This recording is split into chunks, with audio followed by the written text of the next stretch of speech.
Hi, Vintage HQers, Darren here, and just wanted to go through a couple of items we got at a recent garage sale.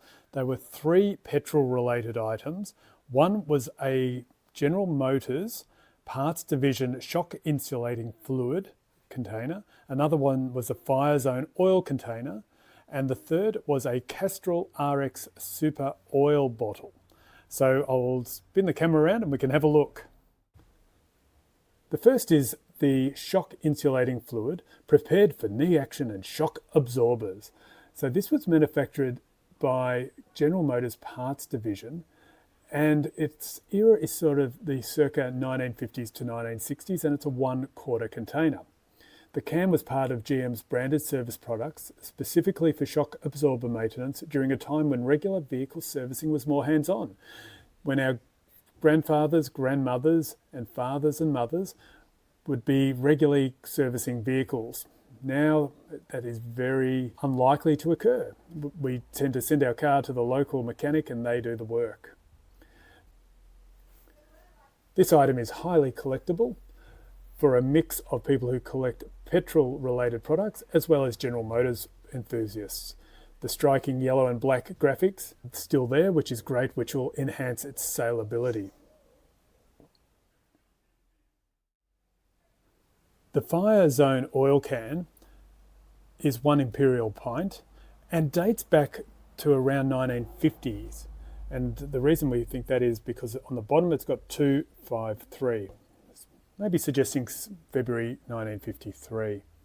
Fire Zone was one of the many regional or secondary brand oil companies that proliferated before the dominance of global brands like Shell, Castrol or Mobil. These cans were sold in service stations and general stores, promoting performance benefits in a competitive early automotive market. They are generally rare and visually distinctive. The typography and bold red-yellow colour scheme screams the 1930s and 1940s design, and because few of these survived, especially in decent condition, they are often picked up by collectors of early motoring memorabilia. So a nice little example. So when looking at this, we worked out we had a mismatched pair.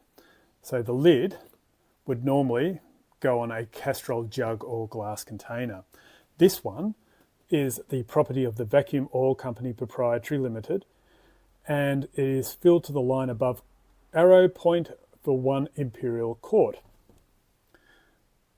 This bottle is really reminiscent of the 1920s to 1950s, and vacuum oil was the precursor to Mobil, which merged into Mobil Oil in Australia in the 1950s. So this bottle is likely around the circa 1930s to 1940s, and these bottles were used at service stations and where the attendants would fill them from larger drums for vehicle oil changes. So we did have a mix-match pair, and when we bought it, it was like that, screwed on. So we've now identified that it is mismatched. We'll separate them so there's no further confusion. Remember to like and subscribe, and we hope you enjoyed this trip down memory lane.